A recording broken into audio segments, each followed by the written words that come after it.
2023 RuneScape year in review. We had some absolute bangers, common check XWs, and some more, let's say, controversial updates this year. But all in all, 2023, what was it like? Let's talk about it. Quick outline for this video. I'm not going to talk about every single update in great detail because I don't want to make this video an hour long, and the majority of the updates I discuss in specific videos anyway. So I'll just be picking my personal highlights and lowlights of the year and discuss some opinions that might have changed. Looking at you, Necromancy in Fort 4 and 3. January saw a long-awaited fix to PVM with the introduction of reduced death cost. You now don't get punished anymore for dying, and it actually encourages people to learn PVM. It also released alongside an event that gave free overloads and other buffs, which is always great for people to finally take on the harder bosses in the game. And I personally feel like this might actually be one of the best updates in the year in general, because it was simply just needed, and the old death cost actually stopped me and many others from doing certain types of PVM. It also came with the fun introduction of the Ring of Death being a cheese way to dodge insta-kill mechanics, but quickly got nerfed into absolute oblivion and went from the best learner ring to dead content in the span of about 2 weeks. I think dodging insta-kill mechanics was a bit much, but getting that second chance at a boss was great. You still do, but now get damaged, and that doesn't help new players nor pro PVMers because they don't really need it anyway. But oh well, we also saw that Frank's free chest event that gave us some loot for playing, which honestly I could care less about.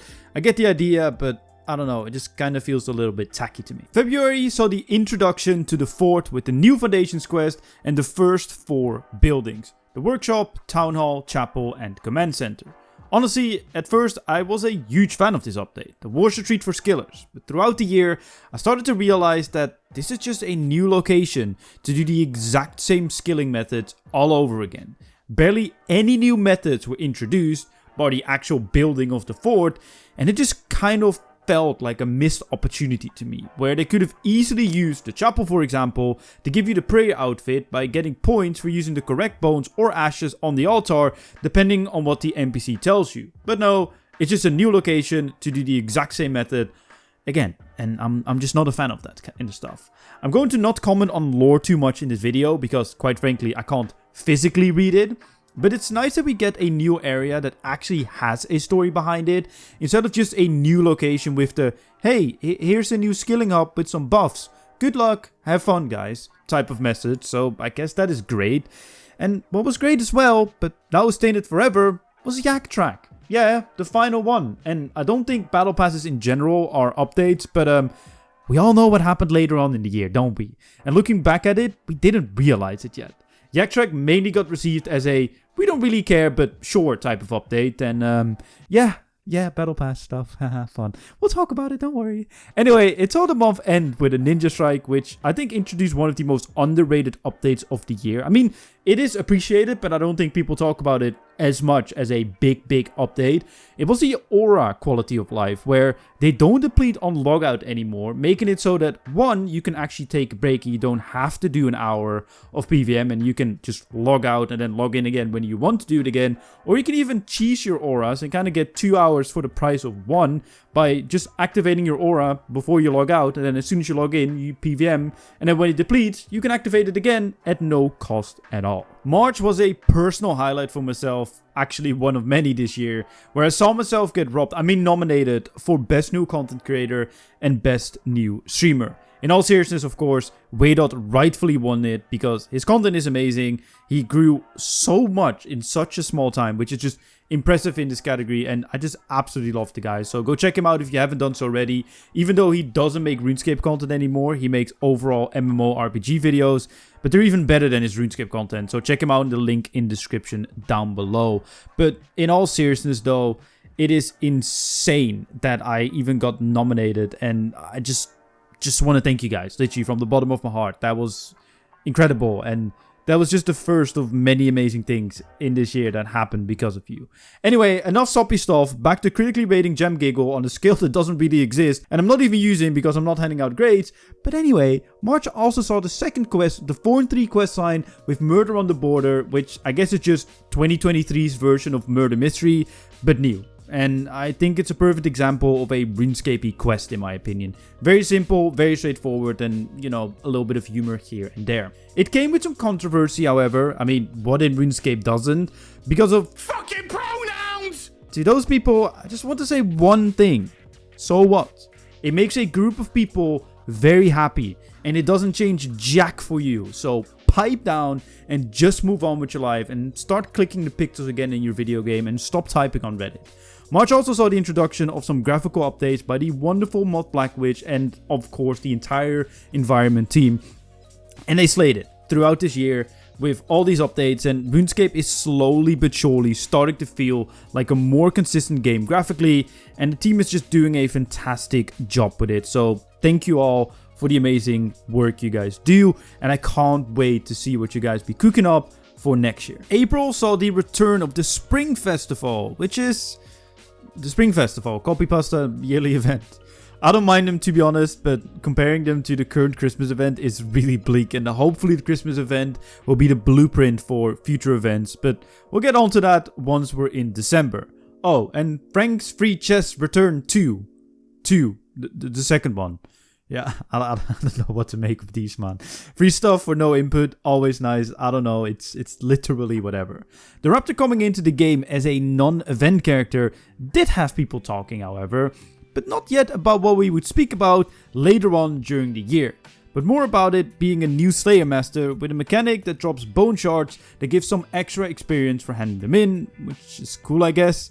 I don't know, for some reason RuneScape 3 players really hate Slayer, and I really don't get why, especially with how fast it is in this game when you know what you're doing. It also gives us a new comp requirement by collecting the heads, giving me an actual reason to interact with this content, and actually a very nice thing that I mean with there needs to be more content after the quest with the fort, and I guess this is a great example of it.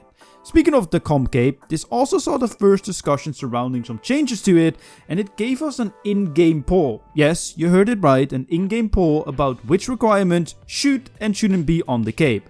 I feel like the topics of these capes is one for many different points of view, but overall, I believe it's something that needs to be discussed in a more fundamental manner than we should add/remove these requirements from or to the cape. Hopefully we'll have that discussion in the next year, but we'll have to wait and see. May was a very quiet month. Nothing much really happened, to be honest. Oh wait. Yeah, May was incredibly special, especially for me personally, because it saw me travel to Cambridge as I was invited to playtest Necromancy and give my feedback on the skill, which honestly is by far and hopefully very obviously the biggest highlight of my year, and it was just incredible meeting all the developers that work on the game that I've been playing for the last 18 years and seeing the offices where the magic happens, and of course meeting my fellow creators. And I wouldn't be me if it wasn't straightforward, and being honest with you guys, it did sometimes feel like I didn't belong. It's a bit of an imposter syndrome vibe, but I was obviously the smallest creator by far there, but I do hope that I did do you guys proud and that I gave the feedback that you guys hope to be seeing in the game, especially when it came to accessibility. I personally am really happy with the feedback and input that I had, and even seeing some of it directly being added into the game was just incredible and mind-blowing, and that is all thanks to you guys. So thank you literally so much for all the opportunities you guys are giving me still till this day, and I will talk about some more that happened later on that I haven't even talked about on this channel, but seriously, thank you so much. Back to the business at hand. May saw the introduction and the death of my favorite playstyle, the Fraxestaff Armadale and the Animate Dead nerf. Yeah, this is the month where they were destroyed and it turned into a spec weapon before you can dual wield with greater concentrated blast. It is what it is, it was very powerful and it was kind of needed, but it still really sucked. However, the knowledge we have now and how powerful Necromancy is, it makes you wonder if it actually was needed after all. But hey, what do I know as a moderately average PVMer? One thing that I do know is that Jagex accounts became a thing, and it was time to say goodbye to my username that I've had since 2005. Because it gave me an extra shard in the Golden Cape Hunt, which was ugly, and a copy and paste of the Golden Party Hat event, which I think was way better because the party hat actually looked good. But the Jagex account did come with some controversy because certain people like myself, had some reservations about it. At this current time, I can call it nothing but amazing because of all the security features that it actually offers, and it gave us an extra 5-minute logout timer that eventually went to all the players, which I think is just great in general. Oh, and Karamja actually looks pretty now. June was low-key a banger month for the game, even if we didn't get many big content releases. We finally saw the removal of the iconic max cash limit, which was really needed, and it kind of shows in the party ad economy and the amount that they have crashed since the lift on the max cash tag and that they're now tradable on the Grand Exchange. And it makes you think how much the merchants actually ran the market. And before I get angry merchants, you guys are just great businessmen, smart people. But people do find you scummy for it. And I personally don't really care about your practices, just don't scam people. The Woodcutter's Grove was next up. Also bringing another personal highlight with the commission I was offered to do for this update on the official RuneScape channel. Yeah, this year's been insane, bro. Like, for real, like writing this script, yes, this year has been banging.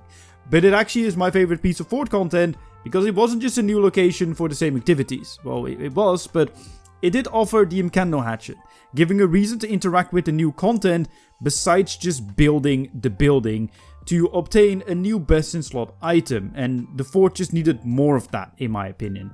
Oh, and I guess the code behind woodcutting finally getting cleaned up and making sense now, even if the meta is still wonky because of the trees and best in slot methods that are still being used, was really good as well. Because if you didn't know, I think in certain situations a dragon hatchet was better than a crystal hatchet, and the crystal hatchet wasn't even a tier 70 in like the code, but it now makes sense and it works as intended.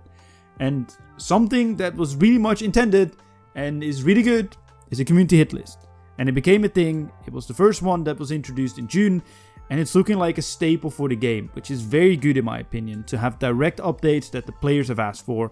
But please, no old school RuneScape practices. We do not need people running the game that vote out of spite or self-interest. What we did need though was a different release date for Necromancy because I was on holiday.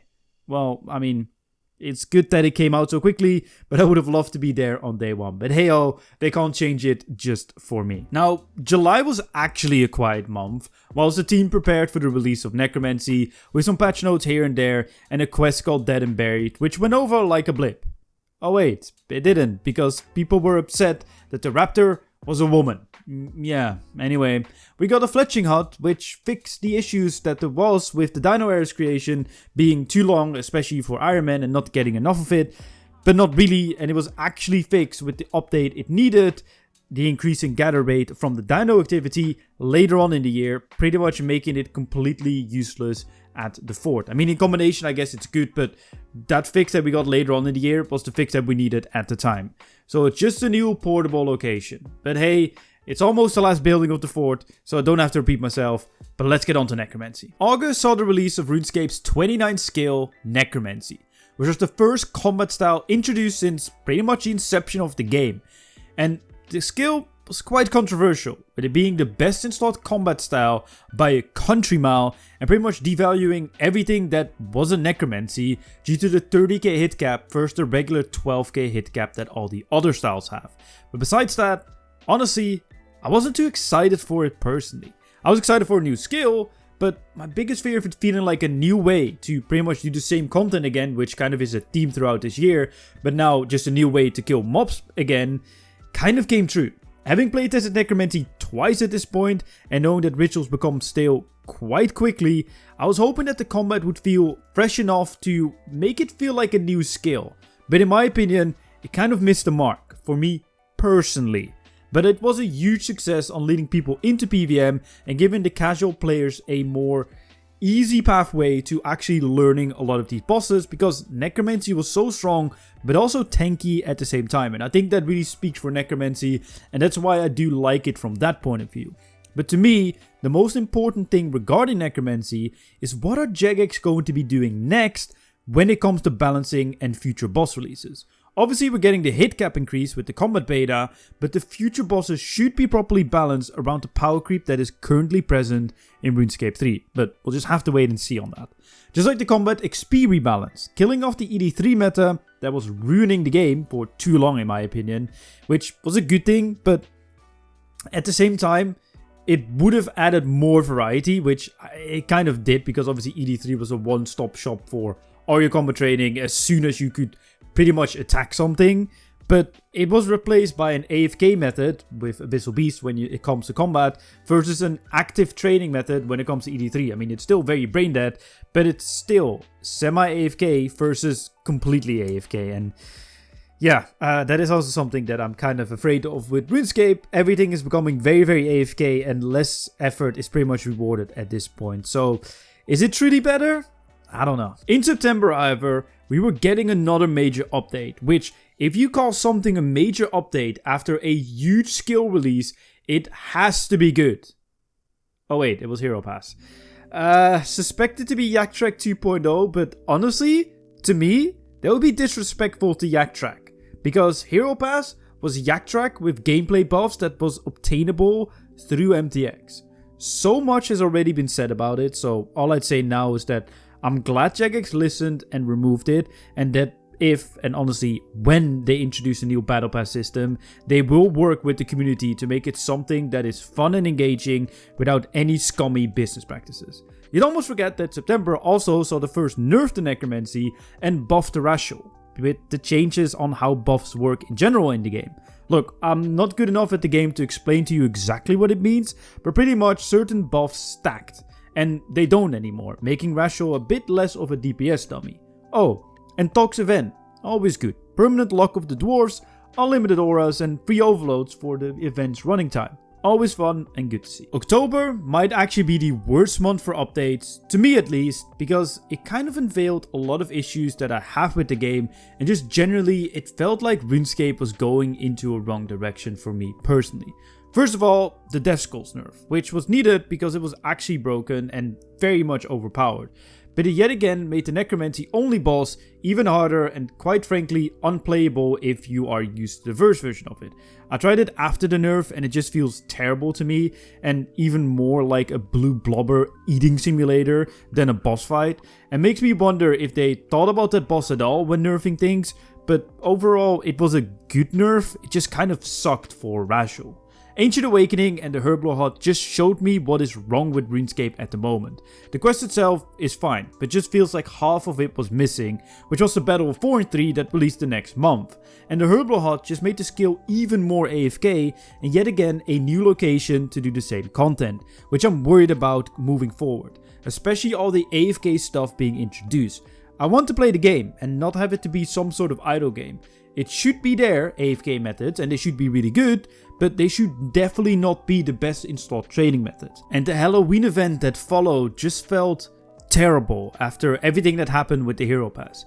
It wasn't anything new regarding MTX or whatever, but just felt poorly timed and, to be honest, poorly executed when it came to the event, and very tone deaf in my opinion, with adding a half-hourly pumpkin smashing event where the month before with the Hero Pass removing daily challenges because reduction in dailyscape, at least according to them, made no sense to me, and I was dreading Christmas even more than I usually do. I just really don't like Christmas. It's just long, man, because we just have dinner and don't do presents because I'm Dutch. But anyway, it's just, I don't know, it just felt terrible to me personally. And the combat beta was good, I guess, so that's something. A lot of changes are coming to the game regarding hit cap and ability, so that should be interesting moving forward, and I'm actually really excited to see that in the game coming next year. November brought us leaks for Trailblazers Oh wait, wrong game. November brought us Vorkath. Oh no, it was terrible, and yet again, the quest should have been part of Ancient Awakening to make one big Grandmaster epic finale quest, but no, it was literally the boss fight with some pre and post dialogue, which just feels like a retention holder to me, instead of an attempt to make a seriously cool quest, because both parts are really good, just should have been one. And the boss fight, well, it's just underwhelming. Looks cool, plays like meh, and the loot is just making it very much undesirable to do for most players unless they want the collection log or if they're an Iron Man and they want the upgrades. Now, November did bring us one of the best Christmas events we've had in a long time with the Christmas Village, with skilling activities to obtain old untradeable Christmas rares and a Christmas quest, something we haven't seen in a very long time either.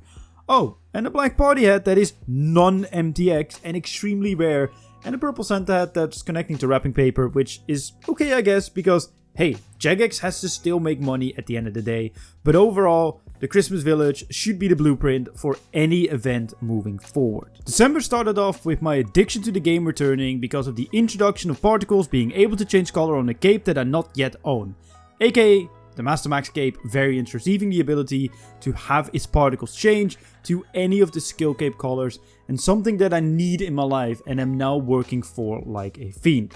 Besides that, December was a quiet month, which is fine. There were a lot of updates this year, and I have a final one for you guys about me personally. I was invited by Yuki to be a guest speaker on the topic of accessibility in gaming for people with impairments, and mainly focus on visual impairments because that is what I struggle with myself. This gave me the chance to speak to some executive developers and HR people from all sorts of gaming companies like Activision on the importance of accessibility for players that need it and struggle with it. And that opportunity is all because of you guys. So thank you so much one more time from the bottom of my heart for everything you've done for me this year, all the support you guys have given me and all the love. And I just really appreciate it, man. Like, I seriously do. I made RuneScape videos because I enjoyed it. I had something to say about the game. And it bringing me to go to Jagex, to be nominated for an award with the Golden Gnomes, being invited to talk about accessibility in video games to some very important people. That is all because you guys watch my videos, like the videos, subscribe, comment, interact with it, comment to the streams, follow me on Twitter, whatever it might be. And it's just, to me, it's incredible. And it's just hopefully just the start of so many more beautiful, beautiful experiences that I would be having in the future. So thank you again for everything, and I hope you enjoyed this video, this retrospective look at the last year. If you did enjoy it, leave a like, subscribe if you're new, and before I get too emotional, I'll leave you guys. So I will see you guys in my next video.